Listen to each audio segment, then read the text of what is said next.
na natin. Wala na yung dalawa, no?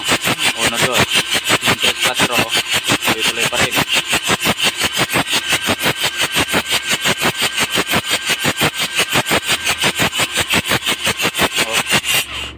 Yun, so pinagtatakahan namin. Kanina nag-hydrolock siya. Puno yung tres ng parang diesel tsaka oil kasi maitim eh. Tapos ang problema pa ngayon, bakit